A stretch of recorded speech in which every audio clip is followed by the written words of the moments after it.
Ang mga opinyon at pananaw sa susunod na programa ay sa mga host at mga panauhin lamang. Hindi ito pananaw ng himpilan o ng pamunuan ng network.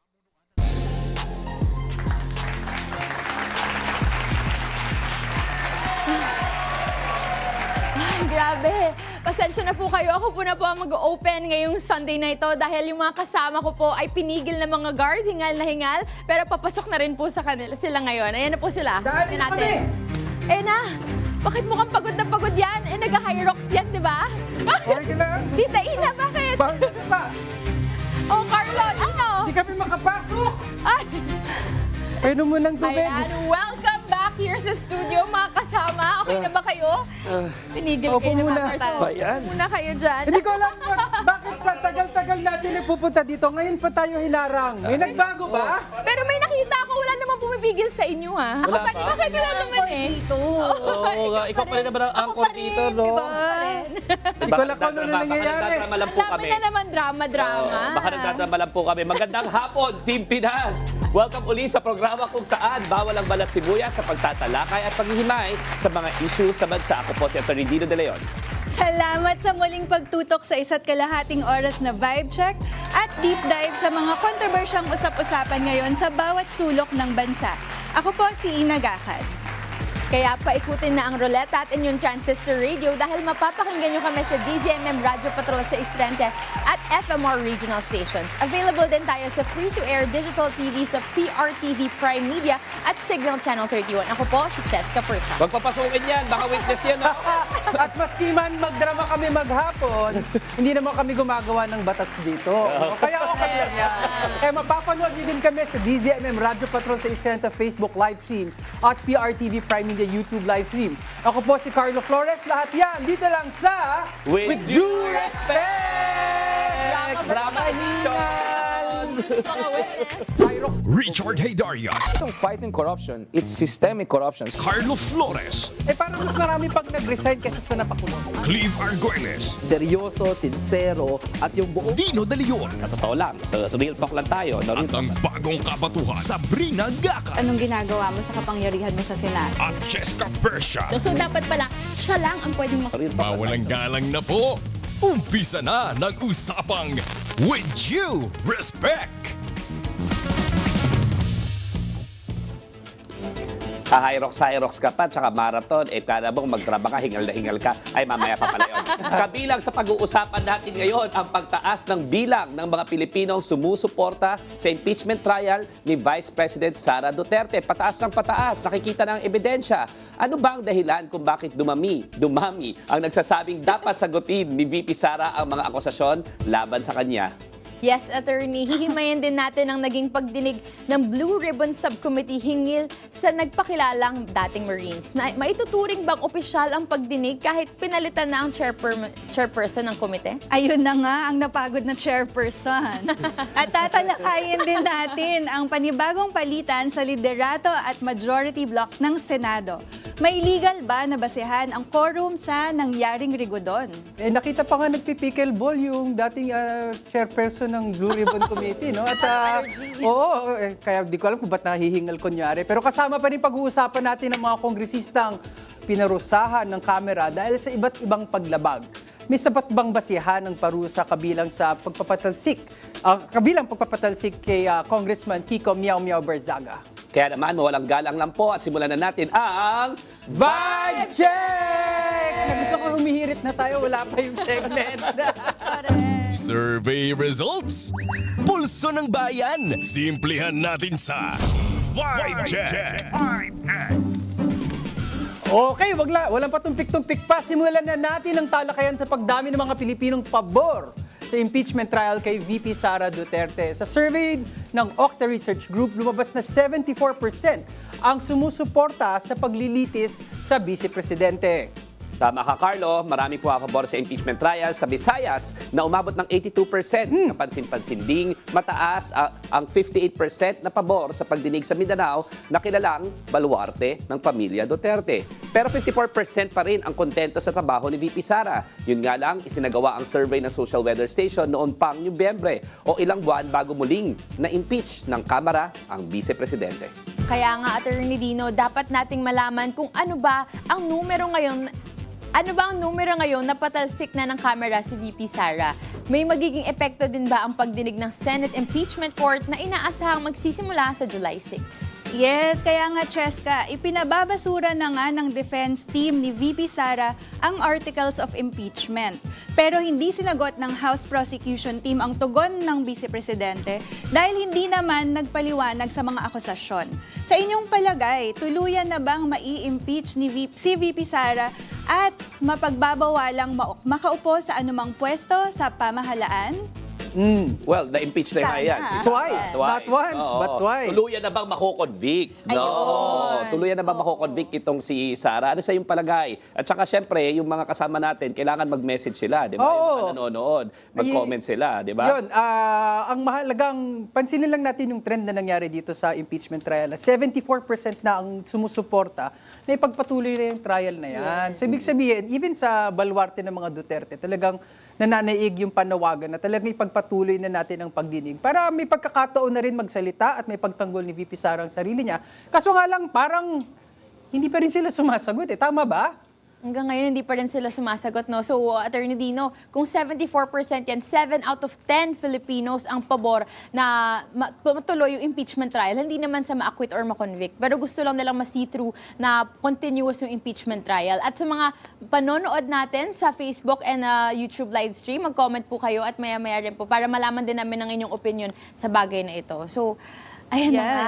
We still have a month to diba? go. Ang dami kasi nilang drama para pigilan ito impeachment trial. Tandaan natin na nagkaroon ng change in Senate leadership nung araw na nagbobotohan ng Kamara ng overwhelmingly 285. 285 votes, no? Marami pa doon nag-absent, Oo. Hindi bumoto ng no, hindi bumoto ng yes. Ang ibig sabihin doon, nagiging safe lang. Pero hindi na rin sila all-in Duterte. Hindi na rin sila naniniwala. Kasi kung naniniwala sila na si Sara ay kailangang manatili sa pwesto, sana pumasok sana sila dyan. Kasama dyan yung aking mga pinsan sa Ilocos Sur na hindi pumasok, mga Singson. Kasama dyan si Gloria Macapagal Arroyo. Bakit hindi pumasok? Kung kaya ninyo talagang depensahan yung boto ninyo na huwag ma-impeach si Sara Duterte, bakit hindi po kayo pumasok? So, ibig sabihin yan, hindi na rin sila all-in dito kay Sara Duterte. Napakalinaw niyan, no? So, anong ibig sabihin yan? Ibig sabihin, noong nagbobotohan at sinubukan mapalitan yung leadership sa Senado, hindi natin masasabing hindi ito konektado. So, Dino, hindi na rin ba all-in si Clive kasi wala si Clive dito nag-absent? Pagaling ka, Clive! Ay, nag-absent si Clive kasi, di ba, mamaya siguro pag-isipan natin mabuti kung bakit baka naghahanda to si Clive sa kanyang Senate run. Wala ka sa... At dahil hindi mo kami mapapakinggan yan, hindi namin papakinggan ang boses mo, Clive. Hindi ka makapalag. Clive, iboboto ka namin. Paghandaan natin yung Senate run itong si Clive, ha? Pero yun nga, no, ibalik lang natin. Kasi tumaas, no, maganda yung punto mo, Dino. Compared to last year, mas maraming mga kongresista ngayon ang sumuporta sa impeachment ni VP Sara. Maalala ko lang yung bill, nung lumabas kasi doon sa confirmation hearing na ginawa ng Justice Committee, kung saan nilabas yung findings ng AMLA, kung saan bilyong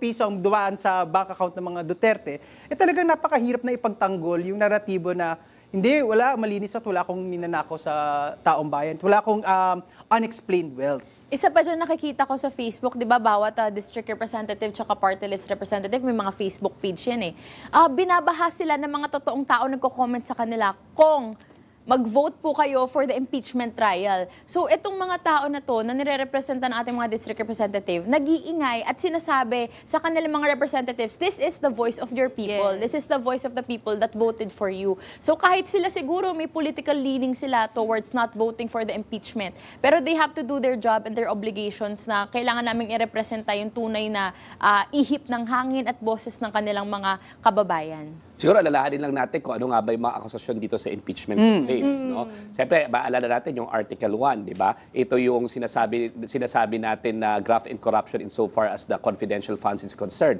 Alam na natin yan, di ba? Yung sila Mary Jane Piato, sila Chippy Owishi, sila Miggy Mango, di ba? Yung chinichirya yung pera ng taong bayan ng mga walang hiya, dinastos, no? And alam mo, magaling pa nga si Napoles, sabi ko nga dati, si Napoles kumuha ng mga pangalan na mga pumasa sa board exams, yun ng pinaglalagay sa liquidation. Para at least mo totoong tao. Parang ang totoo. Ito, habang kumakain siguro ng chippy, sa dami ng ano nila, sa dami ng nililiquidate nila, binaboy na lang. And hindi sila takot na mahuli. Kasi magiging obvious, pero hindi sila takot. Bakit? Hubris. Kasi matagal na sila masyado sa poder na walang nagko-call out sa attention nila. Kaya napakalinaw na wala silang takot na maging walang hiya. So, winalang hiya nila, sinitsire nila yung pera ng taong bayan. So, anong patunay dyan? Hindi lang naman itong liquidation form. Sinabi ng National Bureau of Investigation question document section, ito yung mga expert po sa mga handwriting, sinabi na parang Anong sabi?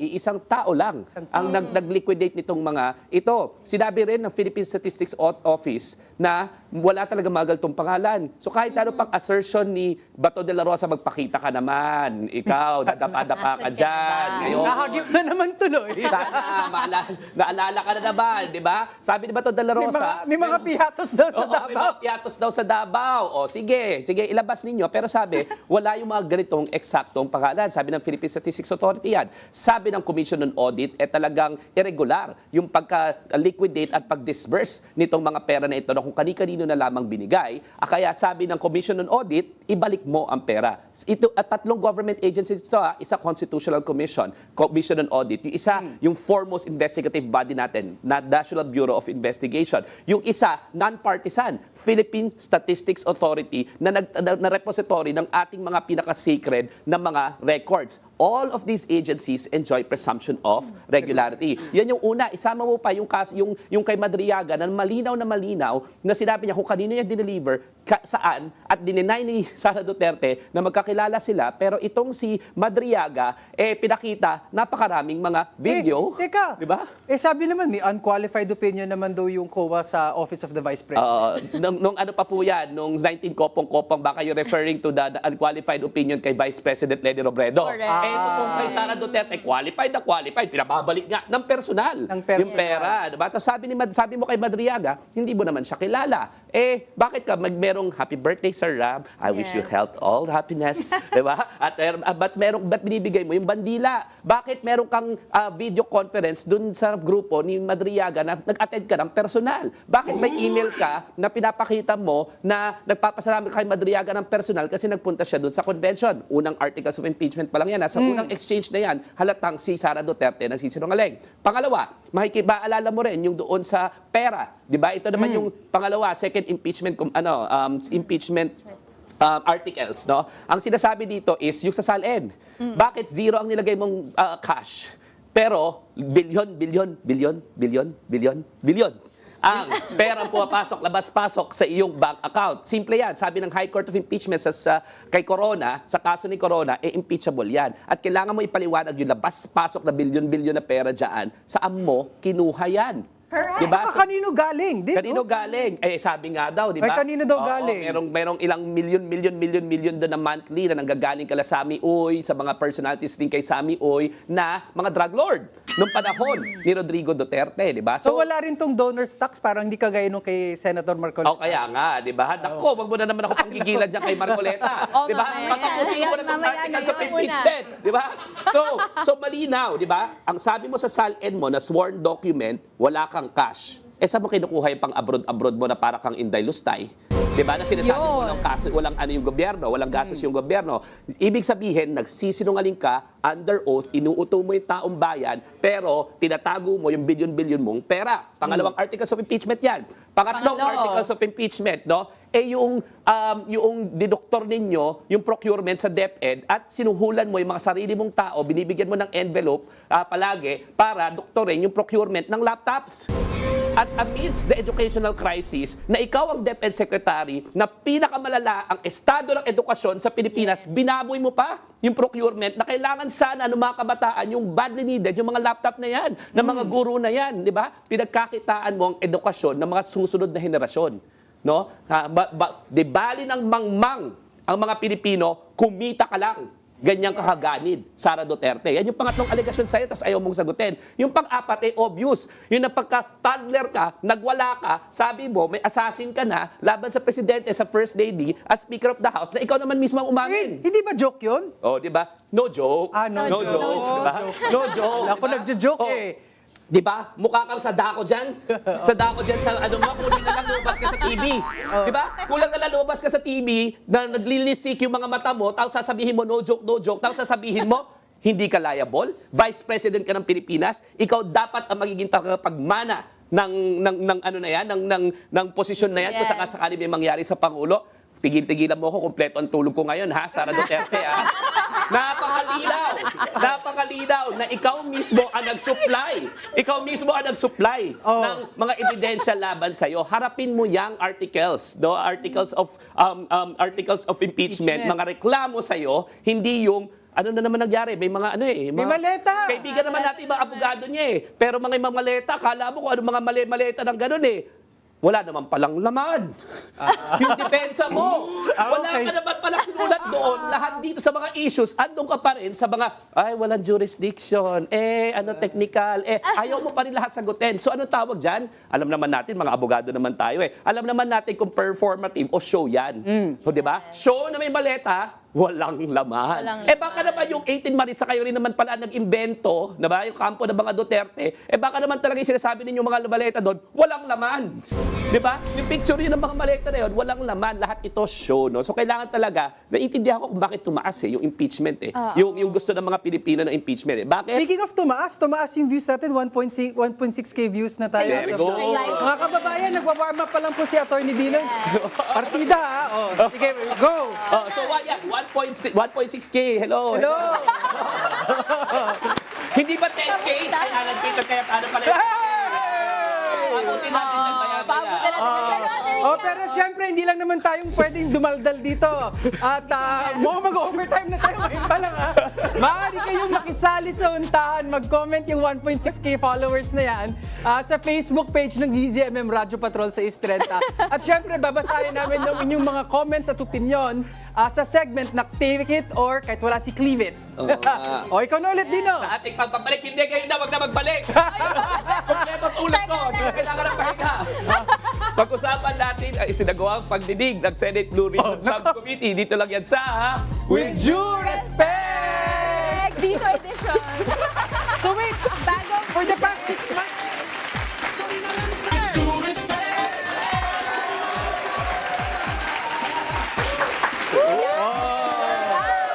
nakahinga na po si Atty. Dino, ha? Armalite daw ako kanina, Ile. Armalite.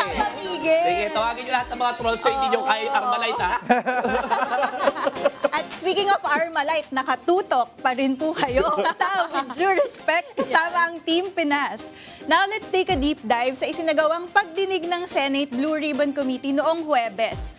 Humarap sa komite ang 18 nagpakilalang dating Marines at inakusahan ng ilang senador at kongresista na nakatanggap ng mali-maletang naglalaman ng pera sinasabing kickback mula sa flood control projects. Huwad Peking Marines, no? Nakagaya noong mga Peking Blue Ribbon Committee. Pinangunahan ni Senador Pia Cayetano ang pagdinig kahit inihalal na si Senador Erwin Tulfo bilang bagong chairman ng Blue Ribbon Committee. Nagkaroon pa nga ng tulakan.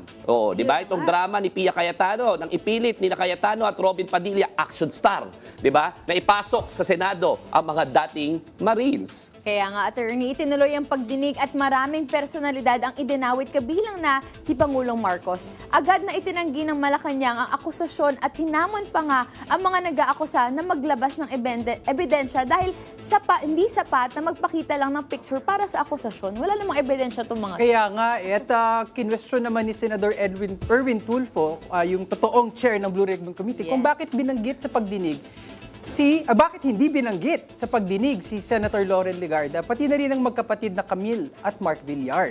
Kahit dati nang nabanggit sa affidavit ng mga dating Marines. Nanindigan naman si Senator Tito Soto na hindi opisyal ang pagdinig ng subcommittee.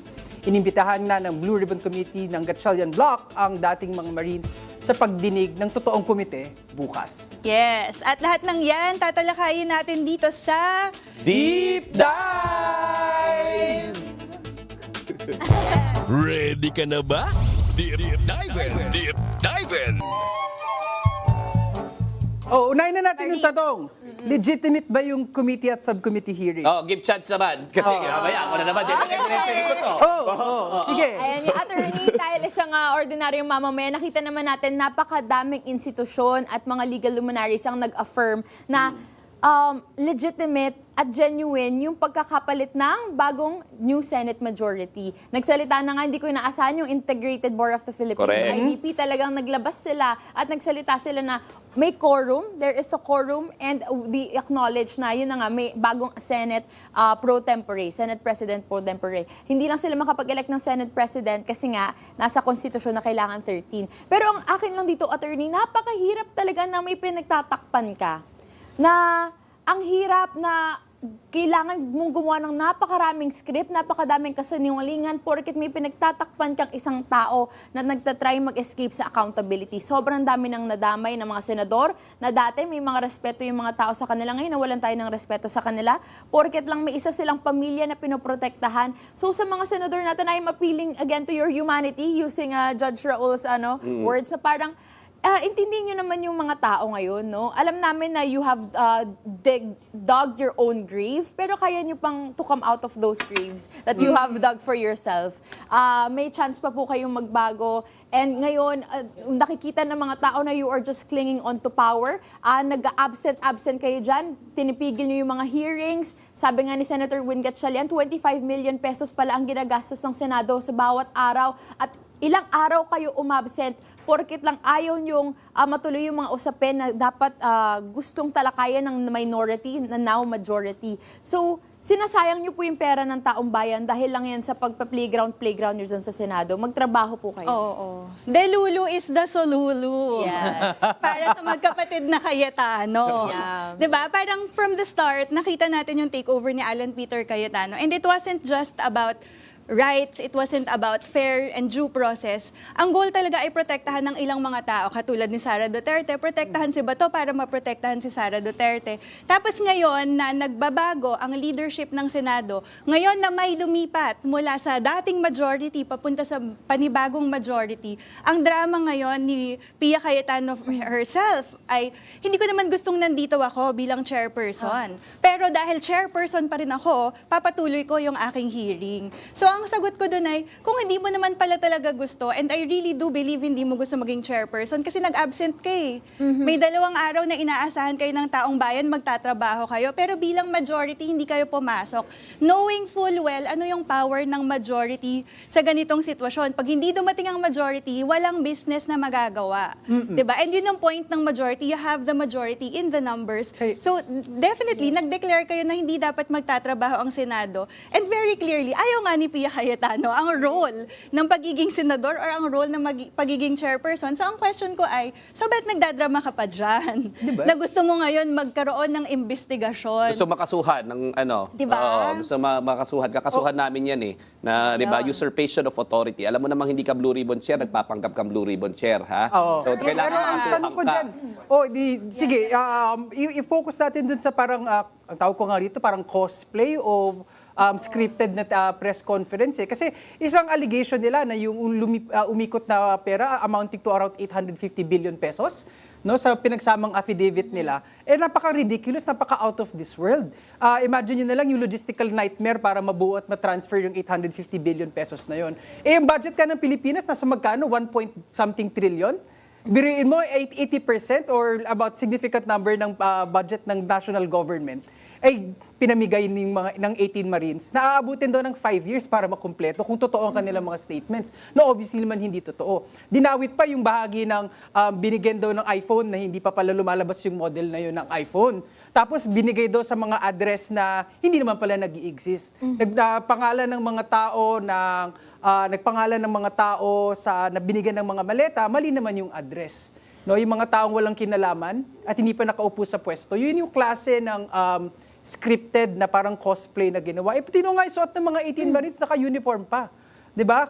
Ginawang entablado yung session hall, Sagrado Session Hall ng Senado upang buuin ang kanilang sarswela ng pagsisinungaling para lituhin at linsihin ang sambayan ng Pilipinas. Pero Carlo, nakakatawa dito.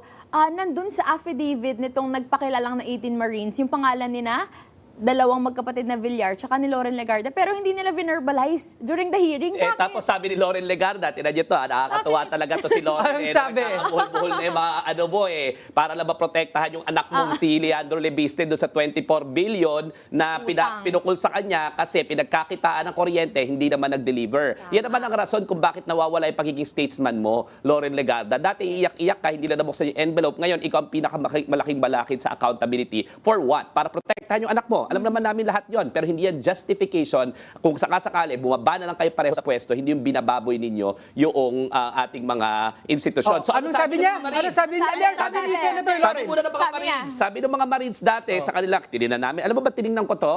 Kasi kinasuhan namin yung mga Marines, di ba? Oo, kinasuhan namin kasi nagsinungaling sila kala Laila tsaka kay Father Flavi. Sinabi nila, si Congressman Laila, ang tawag nila, Congressman na raw si Laila doon, tumanggap ng pera, kakawala lang sa kulungan. Itan, oh. Hindi pa congressman. So bakit siya makikinabang sa flood control? Nasa loob ng kulungan. Di ba? Nasa loob ng kulungan, tapos hindi congressman, and then bibigyan ni saldi ko? Ano yun? Ano yung rason na yun? Di ba? So yun yung una. Pangalawa, si Father Flavi, Ramon Magsaysay Prize Awardee. No? Ang pinaka-Nobel Prize winner yan ng of Asia. No? Yung pinakamataas na parangal para sa mga nagsiservisyo sa publiko, may vow of poverty. Ha? SVD yan. Tapos sasabihin nyo, kumuha ng pera. Di ba? So, kliyente ko yung dalawa yan, kinasuhan namin. Ang nakalagay po doon sa affidavit ninyo, na pinirmahan ninyo, na nag-oath kayo, si Loren Legarda, dineliveran nyo mismo ng pera. Si Mark Villar, dineliveran nyo mismo ng pera. Tapos ang sabi ni Loren Legarda, mga bayani. Mga bayani itong mga ito. Ngayon, meron kami affidavit, bayani So, ina-affirm mo na tumanggap ka ng pera. Di ba? Kasi sinasabi mo, totoo yung mga sinasabi nila. You can't have your cake and eat it too. So, kakasuhan ka namin, Loren Legarda, dahil in-affirm mo na nagsasabi ng totoo itong mga Marines. Ngayon, kung sasabihin mong hindi sila nagsasabi ng totoo, anong ginagawa nila doon sa fake Blue Ribbon Committee hearing ninyo? So, ang hirap, di ba? Ang hirap bumaliktod, balikot, di ba? Ang hirap. The only way for you, Loren Legarda, Mark Villar, to say na hindi kayo tumanggap ng pera ay sasabihin nyo, sinungaling yung mga Marines. Yes. Pag sinasabi ninyong hindi sinungaling yung mga Marines, tumanggap kayo ng pera. Yes. Di ba? So, ibig sabihin, dahil tinawag mo Loren Legarda na bayani, okay next week, Loren, kakasuhan ka namin ng plunder. Pero ang tanong, Okay? Dino, Next week, kakasuhan ka namin ng plunder, ha? Oh, Okay, pero- kasi ina-affirm mo Ina-affirm mo na totoo ang mga sinasabi and you were part of the grand scheme for this flood control scandal. Tumanggap ka ng pera habang senador ka. Di ba bayani sila? Bayani po sila. Alam mo kung ba't sila bayani? Kasi dinadawit nila yung pangalan mo na mukha kang korap. O kaya siguro sila bayani. Okay. o, diba? Sabi ko sa inyo, yung mga taong nag-gain, kung gusto nyo talagang marinig si Atty. Dino ganyan, isuportahan na rin kanyang 8 hours of sleep every day. Oo, no? Ito lang isipin lang natin kung talagang credible itong 18 Marines. Una, Oh. kung natin sila tawagin 18 Marines, sinabi mismo ng Armed Forces of the Philippines na hindi naman talaga ito mga Marines. Lalong-lalo na ngayon, no? Sila ay matagal nang wala sa serbisyo, yung marami sa kanila hindi Ay, naman hindi talaga naman Marines, yes. At yung mga nag-Marines na totoong Marines doon, dishonorably discharged.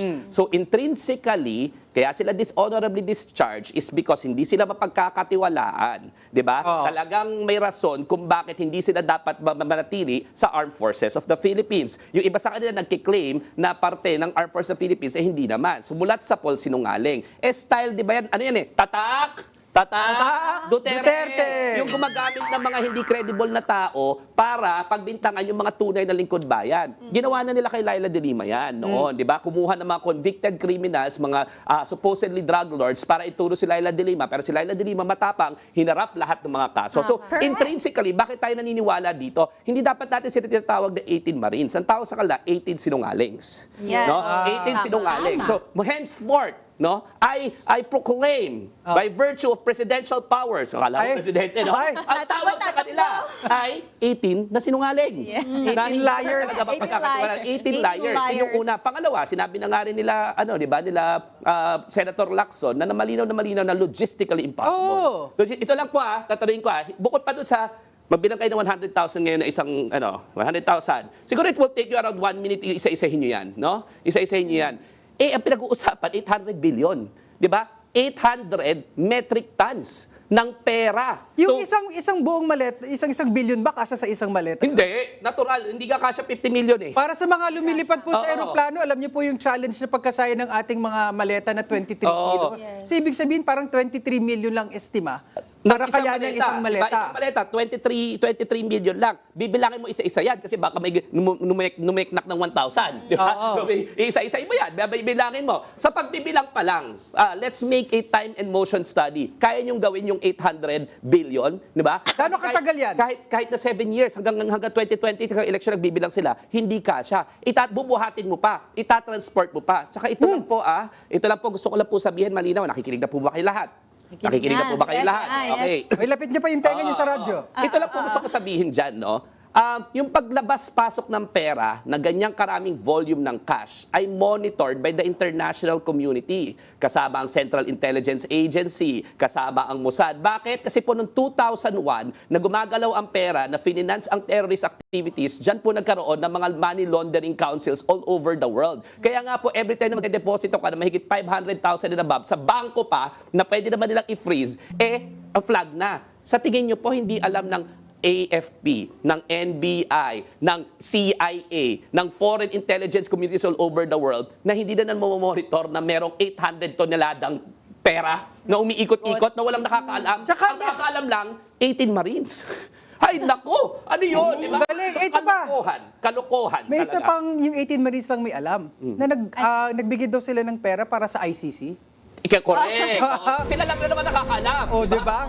Paano din nila nalaman taga-ICC? Nakita daw nila sa TV. Oo. Siguro naman, yung ginawa siguro nitong 18 Marines kasi sobrang credible naman ng mga proseso nila, yung ICC, meron ka po bang ID? Taga-ICC ako. Tapos pipirma ko, receive from the ICC prosecutor the sum of. Paano mo nalaman na ICC persons yung mga binigyan mo? Chismis, di ba? Haka-haka, wala kang pruweba. Tsaka, naniniwala kayo, ito yung ICC, grabe ang screening process po dito, monitored by more than 120 states. Kung credible sila, yung mga miyembro. Di ba? Ito yung pinakamatatigas na criminal prosecutors in the world. Ito yung, ang screening dito, grabe, ang integrity screening, ha? Tapos gaganunin nyo lang na parang pinigyan nyo, parang kung sino-sino na lang dyan na pinagbigyan nyo ng pera na ganid, hindi ka At panipaniwala. attorney, kung totoong binayaran nila yung ICC, ba't nandun pa rin si Tatay Digong, di ba? Di kung totoong nabayaran yan, matagal na yan nakalaya. So wala po talagang kredibilidad yung 18 liars na yan. Correct. O bakit nga ba? Bakit kaya ako nabayaran si Laila De Lima? Bakit dire-diretso pa rin ang kritisismo? Diba? Kung totoo, nabigyan tong si ICC, bakit nga nandyan pa si Tatay Digong? Bakit i-issuehan pa ng warrant of arrest? Bongo, susunod ka na. Bakit itong si Bato de la Rosa, andyan May pa warrant. rin? May warrant, diba? So kalokohan talaga yan. Hindi, malamang obviously ginawa nila yun para magpinta ng isang imahe kung saan pabor sa kanilang naratibo. Sa mga taong maniniwala sa mga bagay na walang ebidensya, 'di ba, sa mga bagay na propaganda at para sa fake news, sinadya at naging kasangkapan. Dito na nakakalungkot. Ginawang kasangkapan yung Senado. Ginawa lahat ng kalokohan na yan sa loob ng isang sagradong institusyon na Senado, ng mga senador mismo na nanumpa na dapat ipagtanggol nila yung sariling institusyon na binababoy nila ngayon. 2.8K na po tayo mga nanonood, no? 2.8K. Hi, mga Hi sa inyo. 2.8K. At, yung 2.8K dagdagan nyo yan mamaya kasi time out muna tayo. Dahil sa aming pagbabalik, samahan nyo kami sa merenda ang puno ng bangayan. Dito lang yan sa With Due Respect! Teka lang, hindi pa ako tapos. Ganun pa.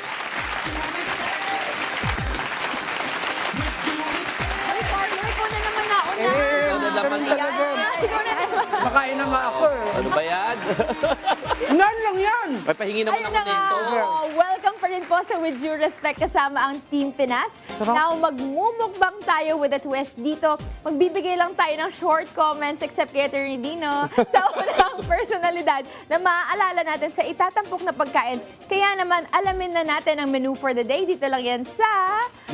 Bangayan! Miss ka na namin, Clive. Senator, may Senator Clive. Matamis, maasim, mabait. Ang mga isyu ng bansa, titikman dito sa Mukbangayan. Ayan na. Grabe ang sarap. Sarap Ayan. Ang galing na nagluto nito. Maraming salamat sa ating EP na si Zandro. Oh, talaga dapat magkaroon na tayo ng magkaroon ka na ng iyong sariling restaurant. Oh, Diba? So anyway, ang meron tayo ngayon ay grilled cheese sandwich. Balot. Hindi lang basta elevated na balot. Balot a la pobre. Ala pobre. Ganyan, di ba? Pag grilled cheese sandwich, naisip ko yan, say cheese. Oh, syempre Ay, naman. Ito, pamigay ito kung bakit grilled cheese, di ba? Oh. Eh, yung balot a la pobre, hina-high blood nyo ko, ha? Dahil sinasadya nyo yata ito, di ba? Syempre, sinong naiisip nyo dito sa, Sino ba yung mga, saan ba galing yung balot? Yung pinakamasasarap na balot, saan galing? O kung may otop, anong bayan yun? Patero. Saka? Taguig. Sino ba ang di ba? Taguig, Repateros, this area. Sa Taguig ba? Meron pa rin mga balot-balot? Hindi ba sa BGC ba? Well, sure ako may balot ala pobre somewhere in BGC, pero ang bagsakan talaga ng balot ay sa Pateros kung saan isa lang ang representasyon dati, di ba? Doon naman nakilala yung dating speaker na Yung matigas-tigas, Yan, oh. Yan. Bato. So anyway, Ito parang yung sa tawag madali. dito, di ba, bato dun sa part na to? Pero yung Ito raw yung bato ng balot. Kakainin kita bato. Okay. Kasalukuyan po nagpapa-high blood si Atty. Dino. Hindi ko po alam kung nakakatulong yung kanyang 8 hours of sleep. Habang ngayon, Carlo, naalala ko si Senator Cheese Escudero na siya ang dahilan kung bakit naging back to business na ang Senate Institute. Oo, sabi sa basketball, di ba parang clutch? Di ba biglang bigla na lang dumating sa session hall kung saan yung 11 na minority senators na naghihintay ng session. Kasi nga binoykot ng kinakawawa at inaaping majority under the leadership of Alan Peter Cayetano. Biglang sumipot si Senator Cheese at doon na nga nagsimula yung usapin ng pagbabakante ng mga komite. At niyakap. Niyakap ng marami, no? Ano ba yung behind the scenes nito, mga kababayan? O ano? Hindi natin din mabuti, ha? Tingin nyo ba? Ito si Cheese Escudero, biglang naging statesman.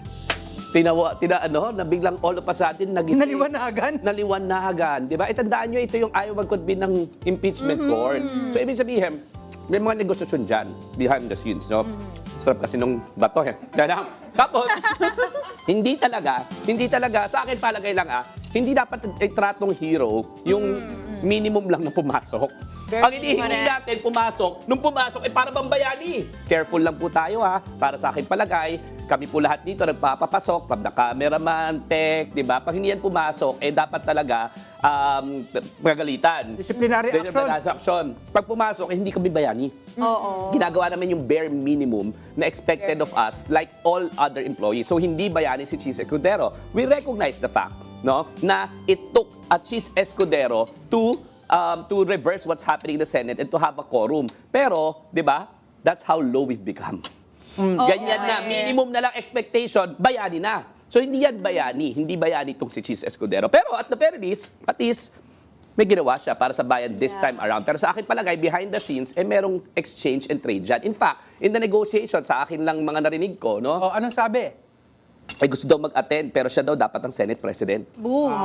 Kasi ambisyon niya raw talaga mag-preside ng impeachment trial. Para bidang-bida siya, ma-reclaim niya yung statesmanship. Di ba? Yan. Ano gumawa niyan dati, noong 2012, di ba? Oo.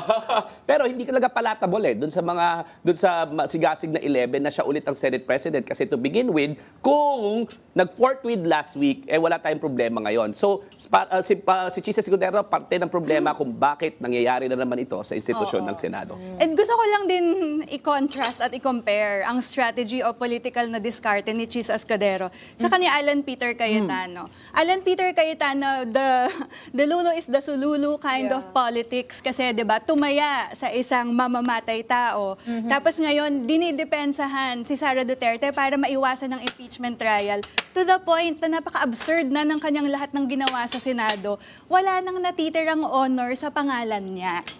Pero si Cheese Escudero, medyo nagkamali dun sa fourth with, pero sharp yung political strategy ng, ay teka lang, ito na yung chance ko makabawi at maibalik ang dignidad sa pangalan ko sa pamamagitan ng pag-save. Yeah. Doon sa minority bilang 13th senator para matanggal sa poder si Alan Peter Cayetano. So I just wanted to see, ito ang itsura ng compare at contrast na political strategies ng ating, finally sa dulo, dynastic pa rin naman na mga tao sa politika. And so, mahalagang nakikita at napapanood natin yung ganitong diskarte kasi ito lang yung paraan para ma-disillusion or ma-demystify yung ganitong klase ng politika sa Pilipinas. At ito yung paraan para masabi, kailangan natin ng honor sa Senado, kailangan natin ng statesmanship, or kailangan natin ng itsura ng tunay na demokrasyang gumagana para panagutin ang mga mamamatay tao at mga magnanakaw.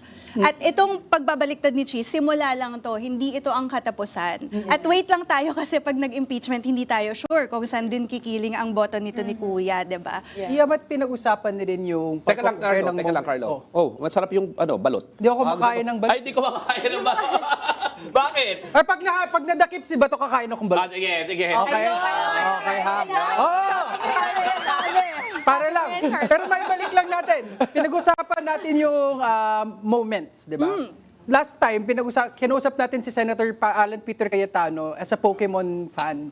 Ngayon siguro bilang isang Kristiyano, Senator Alan Peter Cayetano, basa kasi ako ng Biblia recently, no? Isa sa mga pinakamalaking bagay na ginagawa ng isang leader, sabi nga ni Kristo noon panahon na to, yung mga taong may kapangyarihan ay talagang willing ibigay. No, sa Biblia sinabi doon sa Mark yata ito, na yung mga byuda na binigay ang kaprasong pera binigay nila ay walang kumpara o mas malaki yung bagay na pagsasakripisyo nila kaysa sa mga milyonaryong nag-uhulog ng kanilang donasyon dahil mayaman sila. Senator Alan Peter Cayetano, tol, may ka namang mag-cite ng Bible. Baka ang pinakamalaking sakripisyo na gagawin para sa taong bayan ay isuko ang kapangyarihan.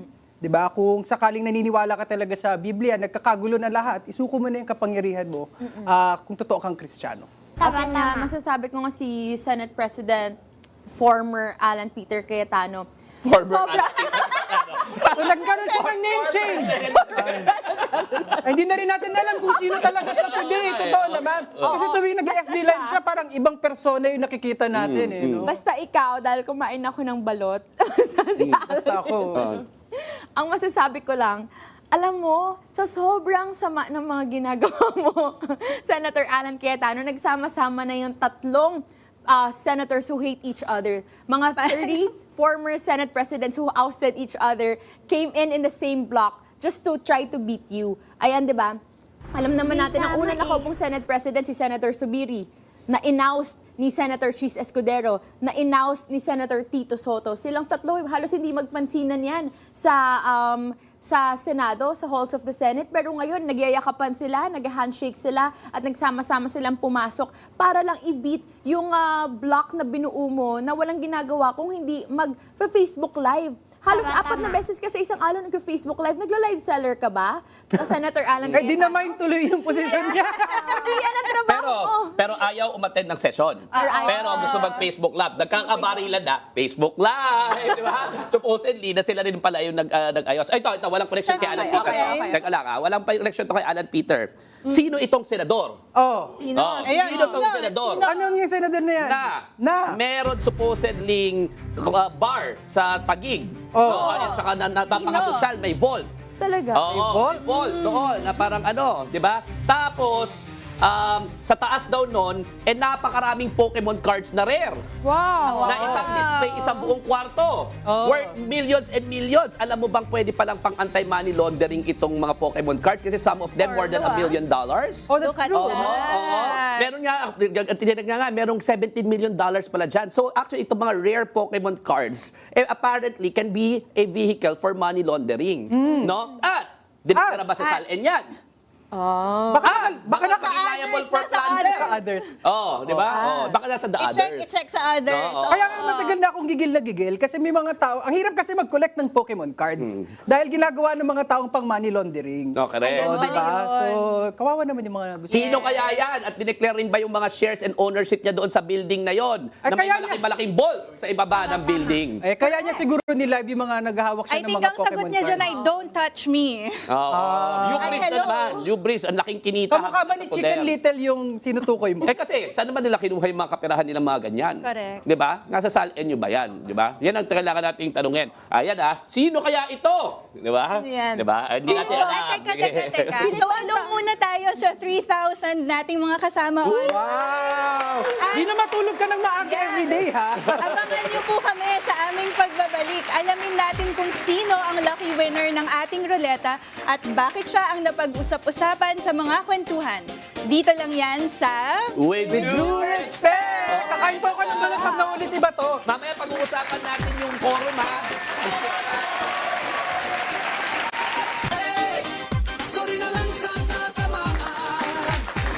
Kasalukuyan namin i-negotiate yung terms ng pagkain ko ng balot. Okay. Ito pa rin po ang With Due Respect kasama ang Team Pinas. Muli, ako po si Atty. De Leon. Ako naman po si Ina Gacan. And marahay na hapon po sa ating mga YouTube live stream viewers. Ako po si Cheska Persha. At ako naman po si Carlo Flores. Excited na rin ba kayong malaman kung sino ang iikutan ng ating ruleta?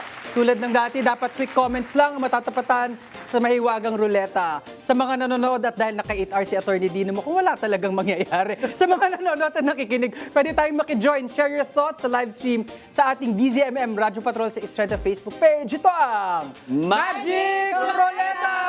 We miss you, Cleve! Senator! Senator Cleve! It's time! Paikutin ang Magic Ruleta. Senator Cleve, sana maglagay ka sa comment nung pumapalag ka sa sinasabi ni Dino. Pero hanggat di ka nagko-comment, feeling namin okay lang sa'yo. Okay, at saka okay na okay naman sa atin na maging senador yan. Correct. Lingkod bayan. Iboboto Alam mo si natin Cleve, dati yan. yung student regent, Oh, sa yes. UP, Oo. di ba, student leader yan, napakagaling, napakatalino, ang ganda ng mga komento, okay ang integridad. Ako, senador ko talaga tong si Cleve. Oh, anyway, Okay, dahil wala dyan, sa go! ruleta. Ruleta!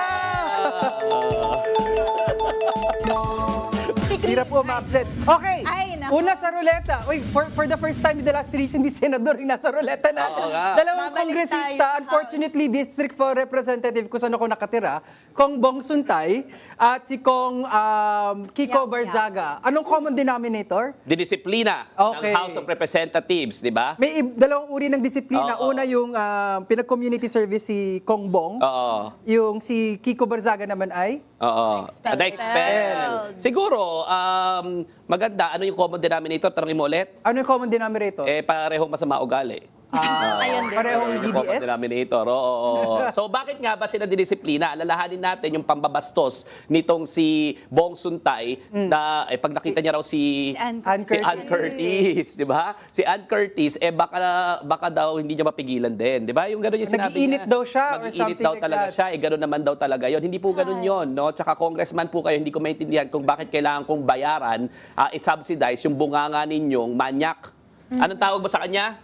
Hindi siya manyak in chief, kasi si Rodrigo Duterte Oo, yan. dun siya Deputy sa- manyak in chief.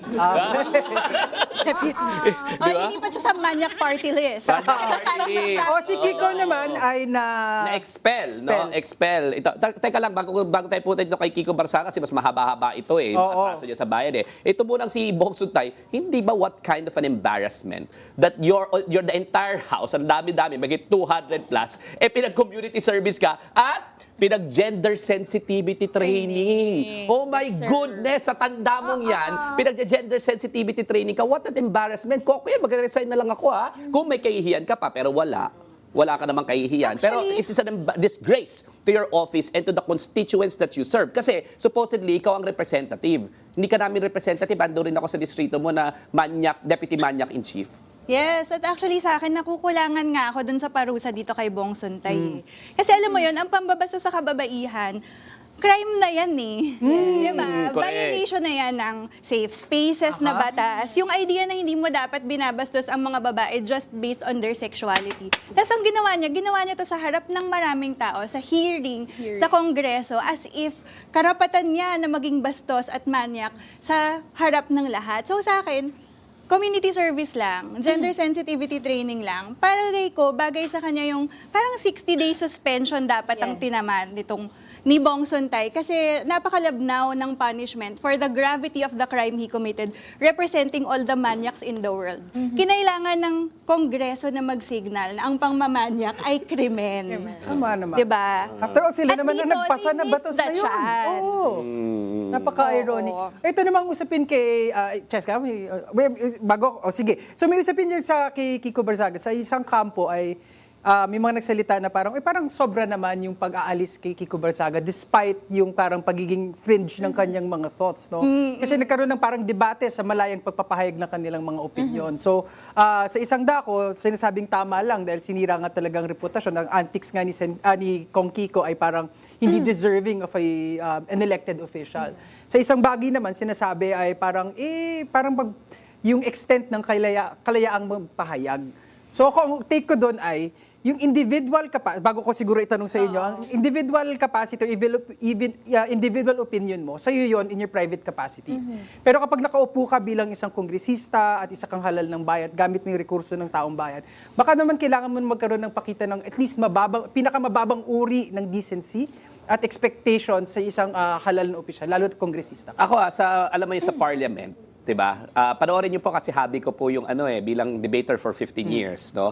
Hobby ko po noon na tayo 'di ba? Magkakasama kami nila Ina noon pa, college pa lang, 'di ba? Nanonood ako ng British Parliament. Parliament, 'di ba? Parliamentary debates. Alam niyo po ba sa British Parliament, you can't even call your colleague a liar or it's a lie. You will be taken out by the Speaker of the House, ordered out and escorted out. No? Ibig sabihin, meron po tayong minimum na decency doon sa diskurso, lalong-lalo na doon sa colleagues mo. Hindi ka pwedeng kung ano-ano makabulustugan, kawalang hiyaan, at pambabastos sa colleagues mo, ang ginagamit mo yung mikropono. Tandaan natin, ano ba sinabi ni Kiko Barzaga? I'm with the Crocs. Tawagin mo ba naman lahat ng colleagues mo na Crocs? Sila Chel Jokdo, sila Laila de Lima, yung mga matitinong mga congressman, sila Kong Percy, saka lahat na. Na lahat alam niyo po, ang gusto po kasi nilang gawin, gusto ko lang pong sabihin ito napakalinaw Ang gusto nilang gawin is mawalan tayo lahat ng pag-asa. Ang sasabihin nating retoriko ay ganyan naman sila lahat corrupt. Lahat naman sila corrupt. Bakit? Para hindi na tayo mag-participate, mawalan tayo ng pag-asa, magta-thrive yung mga loko-loko. Tandaan natin, yung democracy will only be strong if participative tayo. No? So kung naniniwala tayo, lahat naman sila magnanakaw, yari po ang ating demokrasya. Sa aking palagay, merong totoong mga lingkod bayan na hindi magnanakaw, na nare-representa tayo ng maayos, at hindi pwedeng payagan yung mga katulad nila Kiko Barzaga na sasabihin lahat kayo dyan corrupt, lahat kayo dyan nagbabayad tuwing eleksyon, na bumibili ng mga boto at lahat kayo dyan mga bayaran. Hindi po totoo yan. So, sa akin palagay, justified yung desisyon ng House of Representatives kasi disruptive na si Kiko Barzaga sa maayos na pag-uusap doon sa floor. Hindi pwedeng initan ng ulo doon Dapat doon lucid ang conversation pagdating sa Senate floor, pagdating sa House floor, at hindi pwedeng yung iba nang sususi lang, nagpapainit lang kahit na kasinungalingan naman lahat ng sinasabi nila. So tama lang, ma-expel si Kiko Barzaga, 'di ba? At tingnan natin kung yung mga nasa Dasmariñas, iboto ulit siya kung gusto niya. Hindi naman yung perpetual absolute disqualification Iboto ulit niyo. Pero sa akin palagay, 'di ba? Dasmariñas deserves a better representative than Kiko Barzaga. At dahil dyan, go Roleta! Namiss kasi namin hindi senador yung pag-usapan. O tinan mo, bumalik ulit sa mga senador. Senator Loren Legarda at ang dalawang akala ko si Mark lang yung tahimik Pati si Camille tahimik na din. Nag-file na itong si Camille tsaka si Mark, di ba, ng kanilang counter affidavit doon sa supposedly akusasyon na panloloko nila sa publiko doon sa stock market manipulation dahil daw yung sa SEC, no? Serious na crime 'yan kasi pinaglalaroan ninyo yung taong bayan na nag-i-invest ng hard-earned money nila, usually mga retirement money 'yan. Usually yan yung mga pinaghirapan talaga para lamang sana gumandang kalambuhay, 'di ba? Tapos niloko mo dahil supposedly tiningker ninyo at in-overstate ninyo yung audited financial statements noong inyong holding company, 'di ba? So sumagot na raw sila, 'di ba? Ang hirap kasi napakalinaw na in-inflate nila yan. Alam mo, kaya siguro rin sila nandoon sa sa kabilang grupo kasi syempre nakasuhan sila ng administrasyon na ito. Nakasuhan sila ng ombudsman, 'di ba? So iniisip nila politikahan ito. Hindi po, 'di ba? Harapin ninyo yan, pero independent po kasi yung trabaho ninyo bilang senador. Nanumpa po kayo. Harapin ninyo yung mga kaso ninyo, pero gawin niyo po ang tama bilang senador. Pero yun daw, 'di ba? Sa akin palagay, Dahil ang tingin ko dito sa dalawang senador na ito, transactional, hindi malayo ang lumipat rin yan sa kabila.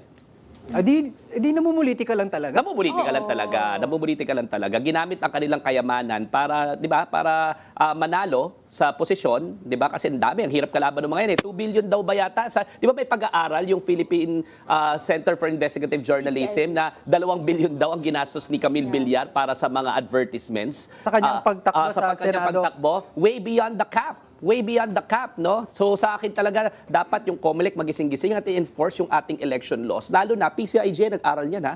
May kredibilidad yan, ha? Hindi yan basta-basta nagpapublish, hindi katotohanan, ha? Dapat yata sagutin na maayos yan ni Camille Villar. Dapat nga makapag-file na rin na disqualification dito kay Camille Dito Villar, talaga natin- Yung publiko, Okay, no? pangalawang legal action na po yan ngayong episode ni Attorney Dino De Leon. Dito talaga natin makikita na ang hirap talaga na ang binoboto natin ay mga may self-interest. Correct. Not mga part ng political dynasty. Una, ang unahin nilang protektahan ay pamilya nila, hindi ang taong bayan. Pangalawa, kaya sila tumatakbo dahil nga meron silang vested interest, meron silang mga negosyo, meron silang mga agenda na gusto nilang gawin at gusto nilang protektahan, kaya gusto nilang mag-remain in power. So sa susunod na eleksyon, sana tigilan na natin ang pagboto sa mga taong nasa political dynasty at sa mga taong alam natin na kahit sinasabi natin mayaman naman yan, hindi yan mangungurakot, hindi po totoo yan. Power corrupts and absolute power corrupts absolutely. Kahit ang mga mayaman gusto pa lalong yumaman. Huli na lahat, no, si Loren, kasi hindi natin napag-usapan si Loren. Mabilis na ka. Kulang pa ba? Kulang pa. Meron pa. Kanina, napag-usapan na natin. Pero sa akin, Loren, treat your son like a real adult. Yes. Make him face the consequences of his actions. Huwag yung ikaw yung sumasalo ng mga bullets for him, tapos nasisira yung maganda mong pangalan. Kung maalala nyo po, ako'y bottom liner, nung in-interview kayo sa bottom line, noon pa, college student pa lang ako, at ang sinabi ko, di ba, it's a regret. I regret na sayang, hindi ka magiging vice president o presidente ng Pilipinas kasi isa ka sa mga prolific senators, no? Bata pa po ako noon. Ngayon, in hindsight, kung ganyan po talaga yung ugali ninyo, talaga dapat hindi kayo proper sa higher office. Pero siguro naman, para sa anak ninyo, hayaan nyo po siyang panindigan yung mga pagkakamali niya, hindi yung lahat na lang pipigilan mo. Parang hindi mabuting nanay yung ganun. At dahil dyan, go Roleta! Roleta! Napaka-sober ng Go Roleta. Oo, ibayin natin yung tempo natin ngayon dahil sabi ko yung senador na naman ulit eh. Senador. Ito, Attorney Dino, mukhang kilalang-kilala mo tong tatlo. Oo, Ito tama, isa no? si Robin Hood Padilla, si Alan Peter Cayetano, at ang suspended na ombudsman na dating Sergeant at Arms mismo, Sergeant at si Arms, Mao Aplasca. And on Tuesday, nagsampa kami ng obstruction of justice case. Correct. Alam niyo po, seryoso po ang mga civil society. We are needed now more than ever to collectively work together in defense of our democracy. At yung mga yan, itong si Aplasca, di ba, in-obstruct yung justice, nagbaril-barilan peking baril-barilan, no? Tapos wala naman pala, pader pala yung binabaril, wala namang naghihimasok at pumapasok sa Kongreso, ay sa Senado. Nag-jam ang baril. Nag-jam na nga yung baril, kinasa pa ulit at inayos, at pumuputok-putok pa ulit. Kalokohan talaga to si Mao, no? Pader ang kalaban para lang patakasin yung kanyang mista na si Bato de la Rosa gumawa ng scene, hindi na nahiya sa sacred halls of the Senate, di ba? Ito si Robin Hood Padilla, sinakay, nag-hitch, no? Sinakay. Okay Yung lang. pugante. Nakisabay lang naman sa akin, alam mo naman pugante. And all orchestrated by the Senate President and presumably authorized by the Senate President, si Alan Peter, kasi nag-go live pa at sinabi, we are under attack. Pak! We are under attack. Pak! Ganyan, di ba? With the matching lighting, di ba? with the Kunyari, matching lighting, no? So, kalokohan. But sa after, no, nung lumabas sa ibang video, hindi niya na inulit na we're under attack. Di ba? Iniba na naman yung usapan ng Pokemon cards. Di ba? Ngayon, may mga bago na naman palabas dyan sa Senado. Iniiba yung usapan pag nabubuko yung mga kabalustugan nila. But, ibalik natin yung mga kabalustugan na ginawa nila. So we filed an obstruction of justice case. No? Kasama natin dito ang Tindig Pilipinas, sila Kiko D, di ba, si Dr. Guy Claudio, sila even outside of Tindig Pilipinas, si Professor Shelo Magno, no? At ako po yung kanilang abogado. At dapat lamang, no, una pa lang po yan kasi we are not precluded from the possibility, and in fact, we are in the process of drafting yung mga ethics complaint rin laban dito sa mga ito. At iba pa, may administrative complaint rin kami i-file dito. Akala ko kasi yung ethics complaint nila kasi nasigawan lang yung kapwa senador. Abot pala dyan yung ethics complaint. Kasi hindi ko na maintindihan yung Senado ngayon kasi yung taasan ng boses, karekla-reklamo na eh. Tapos iyakan this month. Yes. Nakakatuwa nga attorney, no, nakikita ko may mga college student, may mga regular employees na nagfa-file din ng mga kaso, no, against the senator. So, tama tayo as civil society, kailangan maging involved talaga in holding our officials accountable. Doon sa obstruction of justice case namin, maraming kabataan kasamang complainants, no? Nakita natin, di ba, kasi it's the time of our generation. Kasama pa rin ako dyan, di ba? Gen Z and millennials, together we can work together to make sure na i-inherit natin yung klase ng bansa na gusto natin, no? And definitely hindi sila kabilang doon sa yung mga ganyan sa serbisyo publiko. At sawang-sawa na ako mapag-usapan yung tatlong yan, kaya mag-go-ruleta na tayo. Sana wala ng Facebook Live yan next week, no? Eto, parang mabigat to. Sino itong mga ito? Ito okay, marami-rami itong mga kababayan. Isa si Senator Jinggoy Estrada, isa si Secretary Bonoan, ang mag-asawang Curly at Sara Diskaya. Oo, parang lahat ito may mga biglang sakit na naman. Lahat yan involved sa flood control. Lahat na ba ito in-issuehan na ng warrant of arrest for unbailable? Na-issuehan recently. Ang pinakahuling in-issuehan ng Webes, kung di ako nagkakamali, ay yung mag-asawang Diskaya. Hoy, Marcoleta! Ito na. Marcoleta! Sinong Marcoleta? Yung Dante. Di ba, wala ka naman dyan, pero di ba nagpa-Blue Ribbon Subcommittee hearing ka? Di ba? Dapat pala, hinabol mo ulit yung kay Jinggoy at sabihin mo, safe ka na. Di ba? Naalala mo yung sinabi niya, safe ka na. Di ba? Hindi natuwa si Jinggoy. Di ba? Kasi tinanong ni Jinggoy itong sila Diskaya, meron ba kayong katransaksyon sa Senado? Wala. Safe ka na. Alam ko na kung bakit na bad trip si Sen Jinggoy. Baka hindi talaga si Marcoleta yung may premonition. Baka si Sen Jinggoy yung may premonition. Correct. Na alam niyang makukulong siya. Hindi, tsaka binisto kasi yung ginagawa niyang kabalastugan na sinusubukan niyang i-clarify i-clear yung name niya kasi alam niya naman yung totoo na kasapi siya. Uy, pagpahingayin mo naman si Senator Marcoleta kasi siya na nga yung nag-i-investigate. Siya na yung nagtatanong, siya pa sumasagot sa sarili niyang mga tanong. Correct. Para lang may patawid, yung mas alam pa nga ni Marcoleta yung, di ba, yung testimony ng mga marinos. Bakit kaya? Ano sa palagay mo ka bakit mas kabisado niya? O, balik tayo dito. Hindi na. Wait lang, Gusto ko magpasalamat kay Senator Jinggoy Estrada dahil sa kanyang presence sa ating penitentiary system. Dito tuloy nalaman na wala palang 3XL na size sa BJMP. Oo nga pala. So, salamat sa iyo. Magkakaroon na ng inclusivity. Correct. At sa BJMP, lagi po kayo mag-supply ng 3XL. Yun, actually, gusto ko lang din diinan yung punto na yun na maraming mga taong naaaksahan o maraming nasa penal system na hindi subhuman ang kanilang mga karanasan. Kung nangyari nga walang damit yung may suot sa isang senador na high profile, paano pa kayo pang kaninong mga tao? Hoy, Aimee! Hoy! Aimee, Hoy!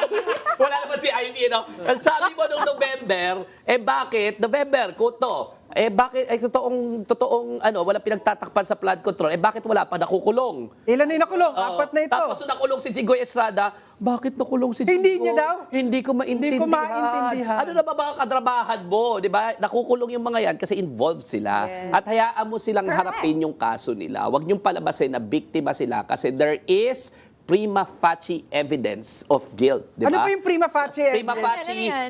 and strong evidence of guilt. Ibig sabihin, pag tiningnan mo, makikita mo kaagad, makukumbinsi ka unless there is a contrary evidence Na mas makukumbinsi ka na mas malakas. And strong evidence of guilt, ang ginagawang ginagawang batayan niyan bago sila makapag-file. At hindi lamang yung ombudsman na nagdetermine yan. Yung Sandigan Bayan, justices, 3 yan, bago mag-issue ng warrant of arrest yan, and required sila sa saligang batas to personally examine the evidence first kung meron talagang batayan na ebidensya para temporary magpakulong. So, bakit walang nakukulong? Meron na po at huwag ka nagdadrama-drama dyan. Ang dami mo na masyadong drama kasama sa mga kapatid mo.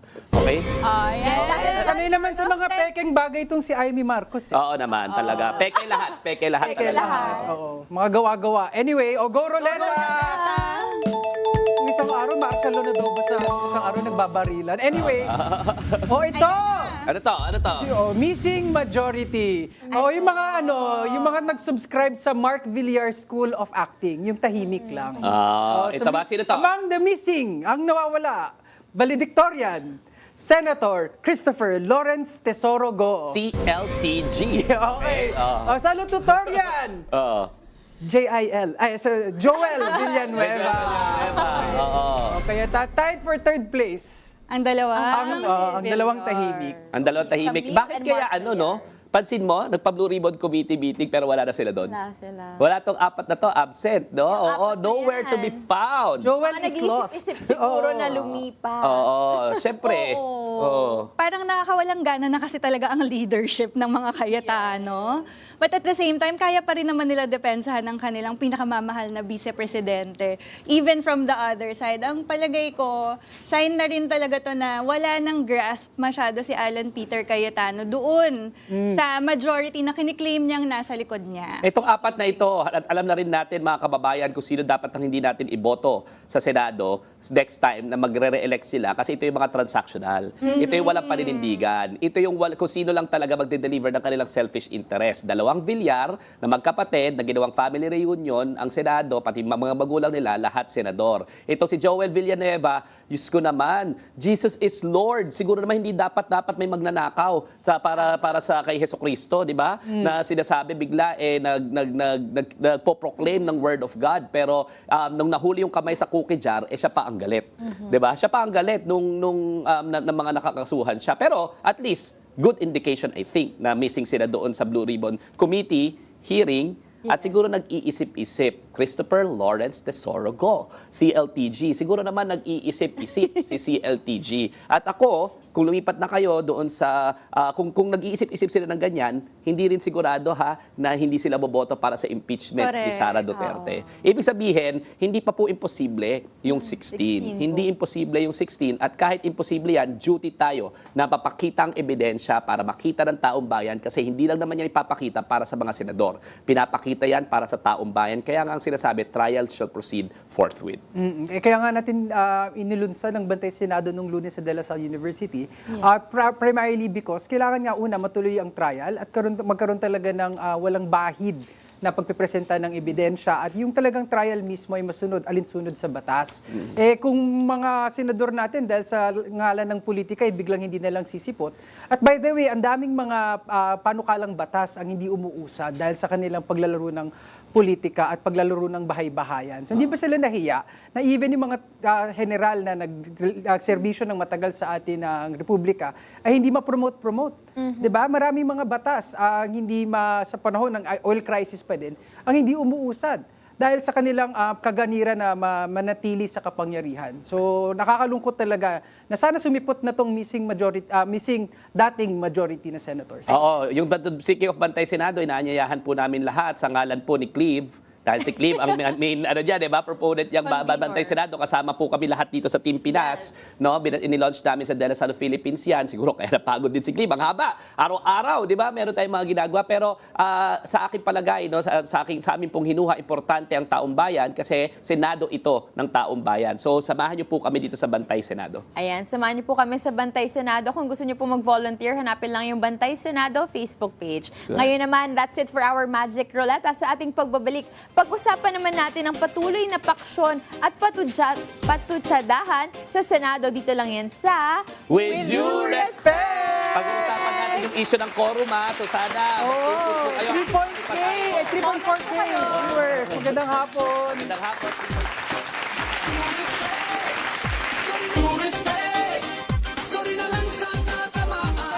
Sinip lang sila ng internet. Alam natin mga fanbase. Nga, welcome back sa With Due Respect kasama ang Team Pinas dito sa segment na BS Politics, also known as Bawal ang Balat Sibuyas. Pag-usapan natin ngayon, excited ako, ang naging palitan ng liderato at mayorya ng Senado. Nagkaroon ng quorum matapos sumipot sa sesyon si Senator Francis Escudero kasama ang tinaguriang Solid Block 11 o dating Minority Block. Yes, Attorney. Agad na idineklarang bakante ang lahat ng pwesto kabilang na ang Senate President at Committee Chairmanship. Inihalal din si Senador Sherwin Gatchalian bilang Senate President pro tempore at Acting Senate President. Pinagbotohan din ang mga namumuno sa iba't ibang komite sa Senado. Sa kabila nito, naninindigan pa rin si Senador Alan Peter Cayetano na hindi siya mapapalitan bilang Senate President at nagalit pa nga siya sa media, di ba? Pero ayon sa IBP, maikukonsidera walang quorum ang 12 senador dahil hindi nakasama sa opisyal na bilang ang nagtatagong pugante na si Senador Bato de la Rosa at Senator Jinggoy Estrada na nakakulong dahil sa kasong plunder at graft. Sasandal na ako dito sa couch kasi si Atty. Dido na magsasalita. No?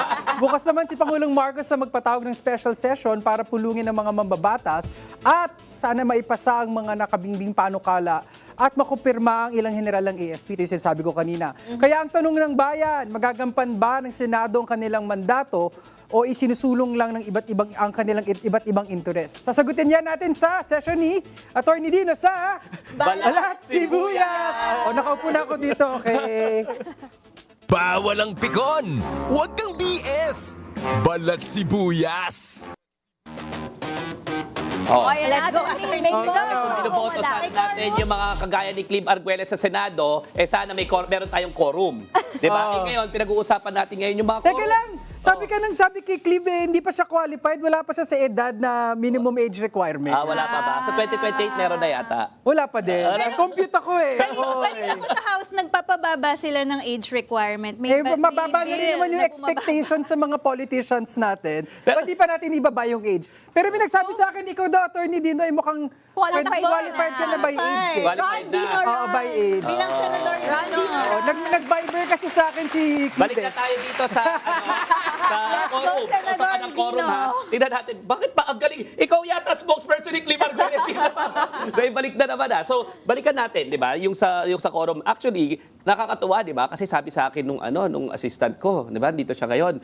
Busy kasi ako doon sa law office. Ang daming mga nangyayari last week din, no? Biglang sabi niya, hindi ko na monitor nangyari sa Senado. Napalitan na yung majority doon sa ang basayan nila Abelino versus Cuenco. Aba! Wow. Natin ngayon yung kaso ng Abelino versus Cuenco. Alalahanin na natin kung ano nangyari diyan, di ba? Nag-walk out din yung 11 diyan, no, sa Abelino versus Cuenco. Tapos ang nagkaroon lang ng yung nandoon lang ay 12, no? So ang ibig sabihin niyan, yung isa raw, yung isang tao kasi nasa abroad. Isang senador nasa abroad, yung isa nasa ospital, no? Ang sabi, meron silang quorum. Bakit sila merong quorum? Kasi kahit na 12 lang sila, yung isa is outside the coercive jurisdiction. Ano ibig sabihin ng coercive jurisdiction? Ano nga bang ibig sabihin ng coercive jurisdiction? No? Ang ibig sabihin lang yan, kasi it sounds like fluff, di ba? Kasi coercive parang may konting Ibig sabihin lang, ang sabi ni Rodante Marcoleta dati, dapat nga, nung nag-walk out yung 11, di ba? Sabi niya, pwede nga namin sila iparesto pero hindi namin ginawa. Tama si Rodante Marcoleta doon. Pwede sila iparesto. Ang tawag doon, coercive jurisdiction. Ibig sabihin, kung senador ka, kailangan ng quorum, wala ka, pwede kang tawag sa Sergeant at Arms at i-arestoin ka, dalihin ka sa plenaryo. Ang tanong ko bakit may ganyang kapangyarihan na iniatas sa Sergeant at Arms? Bakit napakahalagang hindi sa Sergeant at Arms, sa Senado. Oo, sa plenaryo, kahit minority. Ang mag-e-enforce lang ang Sergeant at Arms. Bakit mahalaga yan? Ang envision ng saligang batas sa Senado ay ito ay continuing body. Tandaan natin na kaya yung 12 napapalitan, pagka mag-e-eleksyon, 12 lang yung mawawala, yung 12 nandun pa rin. The continuing body ang Senado kasi merong mga bagay na kailangan pag-usapan lagi sa floor. As opposed to the House of Representatives kasi national interest, kailangan ang nire-representa ng Senado, kailangan may mga bagay na dapat never mawawala ng Senado ang Pilipinas. Pero kung yung mayroong mga tao na ayaw magkaroon ng quorum, baka hindi magpapapasok, kahit minority, sabihin nila, Sergeant at Arms, kunin mo kung sino man yung mga hindi pumapasok at dalhin dito sa floor para mapag-usapan ng mga pinaka-importante. Not a single person or not a single faction can stop the Senate. Hindi pwedeng hostagein. Hindi pwedeng i-hostagein yung Senado. Yan sinabi sa Abelino versus Cuenco. So, pagka outside the coercive jurisdiction ka, ibig sabihin, pag pinadala yung Sergeant at Arms, hindi pa rin kaya ng Sergeant at Arms na dalhin ka outside of the coercive jurisdiction ka. For example, nasa abroad. Pwede ba pumunta ang Sergeant at Arms doon? Dakipin ka? Hindi. Kasi hindi papayag yung Community of Nations kasi sovereign country yon. So, hindi pwede na ikaw mismo ang mag-aresto. Diba? Pangalawa, itong si Jinggoy Estrada, papupunta si Sergeant at Arms, maglalakad. Hoy, sumama ka sa Senado. Pwede ba? Sasabihin niya sa Sandigan. Sa BJMP. Di ba? Diyan sa Payatas. Papayagan ba siya ng BJMP? Wala. Ang sasabihin, antayin mo yung court order. Kumuha ka ng court order because he is already under the jurisdiction of the court. Wala na naman magagawa. So may sabihin, Attorney, doon na ng specific timing. Kasi may session na nagtitake place at sa panahon na hinahanap ka, hindi ka makapresenta, hindi ka makapunta, hindi ka makapagtrabaho. Correct. Oo. Ito namang si Puganting Bato de la Rosa, yung buong kapulisan, buong National Bureau of Investigation, nahanap siya. yung sergeant at arms, padala mo, mahanap siya? Malamang hindi, di ba? So, outside of the coercive jurisdiction of the Senate. Pag ganun po, pagka outside of the constitution, the jurisdiction of the Senate, di ba? O coercive jurisdiction, hindi mapipilit ng sergeant at arms, bumababa po yung denominator. Ha? Ibig sabihin, for po yung purposes of denominator, yung- 24. Yung 24, for purposes of quorum kasi, 50% plus 1. Anong kalahati ng 24? 12 plus 1, 13. Yun ang general rule ng quorum. Pero may tinatawag rin tayong constitutional quorum. Ibig sabihin, pagka outside ka ng jurisdiction of the Senate, bumababa yung 24. Wala na si Jinggoy, hindi mapipilit outside of the coercive jurisdiction. Wala na rin si Bato de la Rosa, hindi mapipilit, hindi natin alam kung nasaan. 22 na lang po yun. Anong kalahati ng 22? 11 plus 1. 12. At ibig sabihin, yung 12 would be sufficient to actually transact business. Sufficient ba yon to declare itong positions vacant? Sufficient. Ibig sabihin, wala na pong Senate President. Hindi na Senate President tong si Alan Peter Cayetano kasi dineclare ng 12 na may quorum na walang wala nang vacated na lahat ng mga posisyon. Ang sabi na naman nitong si Loren Legarda ba? At Pia Cayetano, sorry. Pia. Sabi niya, how can 13 be 12? Oh. Hindi naman yun yung usapan eh. Ito ang tanong ko. Ha? Ano yung Hindi ko tanong? kasi alam ko sa kinukuha ni Alan Peter Cayetano yung kapal ng mukha niya na tingin niya siya pa rin yung Senate President. Okay? Si Alan Peter, kung ikaw pa rin talaga ang Senate President kasi meron ka majority, bring 13 warm bodies to the floor. Bring them kahit araw. Bukas, magpatawag kayo ng sesyon o kahit anong committee hearing, 13. Wala. Wala kang 13 eh. So ang question is, how can 10 be more than 12? Yes. Di ba? Oo, yun ang tanong. How can 10 be more than 12? Kasi kung Senate President ka talaga ng majority, bring them to the floor. But you don't have. You don't have that, no? So, unfortunately, ang nakalagay, di ba? Fortunately, sa Constitution is 13 to elect a Senate President. Kumbaga naka-hard Pero hindi number. ibig sabihin, it takes 13 to remove. It only takes a quorum to remove everyone, including the Senate Pati President. yung But mga to komite. elect, Oo. 13. So, ibig sabihin, nakalagay sa Constitution, ang si Win Gatchalian ngayon ay only officer in charge. Hanggang makakuha siya ng 13. Acting Senate President. Acting Senate President, officer in Tsaka charge. tanong ko, sino ba yung sinusuporta ng Senate staff ngayon? Sino ba in-acknowledge ng Malacanang at House of Representatives? Okay. Ang pamumuno ba ni Win o ni Alan Cayetano? Co-equal branches yan, para yan sa sovereignty of nations, di ba? Kahit anong assert mo kung hindi ka nire-recognize sa international community ng Community of Nations, wala ka soberanya. Ganyan Walang din. legitimacy ang tinatawag, Walang no? legitimacy. So, House of Representatives, Malacanang, Law School Deans, Integrated Bar of the Philippines, former Constitutional Commission. Sino ba nagre-recognize sa'yo? Alan Peter. Facebook. Meron. Sino? Mga DDS vloggers, Yes. sila Banat Bay, di ba? Yan yung mga mga nagre-recognize sa kanila eh. Wala nang iba.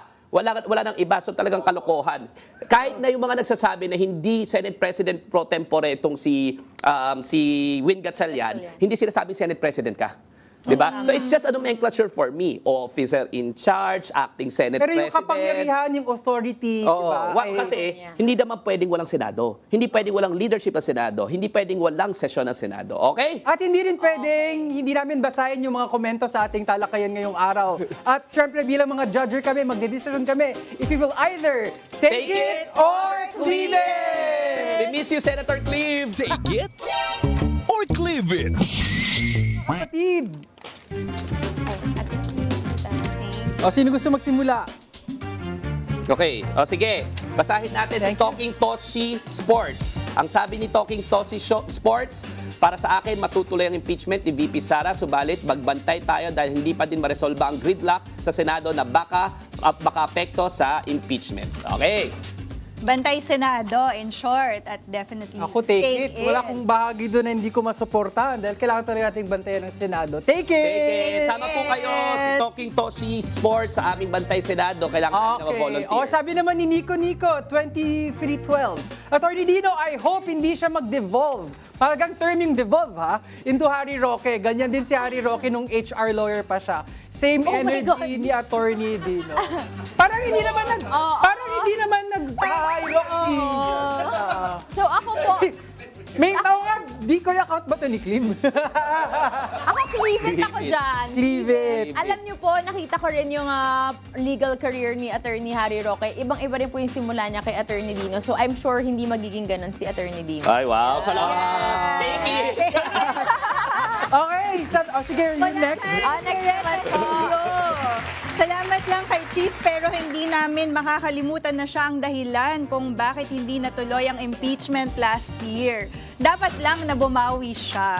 Diba? Ay, Tayo okay. nakakaalala, take it. O, Hoy, last. Escudero, youth forces ako noong 2010, nung binalak mo tumakbo sa Malacanang. Nandun ako sa, sa launch mo sa Manila Hotel. So, baka naman meron kang redemption. Naniniwala naman ako na may Redemption konsepto ng arc. redemption. Okay. Ito na ang last sige. comment from Ginger. Ang gulo ng Senado simula na naging SP si Alat. Yes!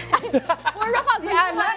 Puro kaguluhan nangyari sa Senado simula nangalal si Alat. Panay sariling interes, panay pagprotekta sa mga kaso. Take Okay. it or cleave it, take Take it. it. Totoong totoo. Take The it. Senate President of Facebook. Okay. Live. So, mamili tayo ng dalawa, isa. Republic of Trolls. Dalawa daw. Dalawa. Okay.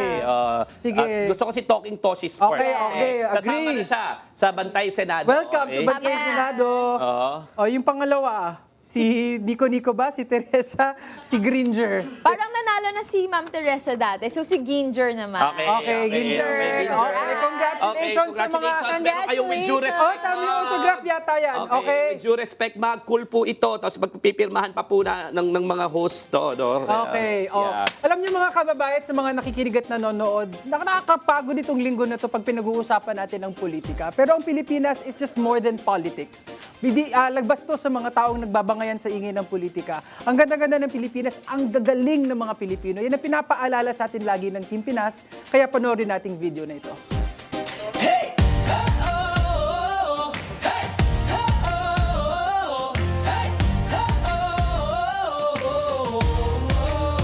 Bawat hakbang sa lupa ng bayan, pusong nag-aalab, handang lumaban sa kalsada ng pangarap. Tayo'y sabay, hawak kamay, Team Pinas ang taglay.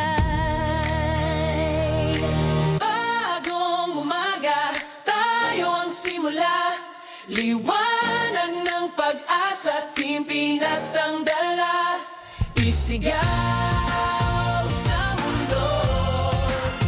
Team Pinas, Team Pinas, tayo. Kulay ng watawat, ating inspirasyon, pulat bughaw, dilaw na patnubay ng nasyon. Sa bawat bituin, kwento ng tagumpay, tayo'y magkaisa, pangarap ay sabay. Bagong umaga, tayo ang simula, liwanag ng pag-asa, Team Pinas ang dala, isigaw sa mundo. Team Pinas. Team Pinas tayo. Team Pinas. Team Pinas.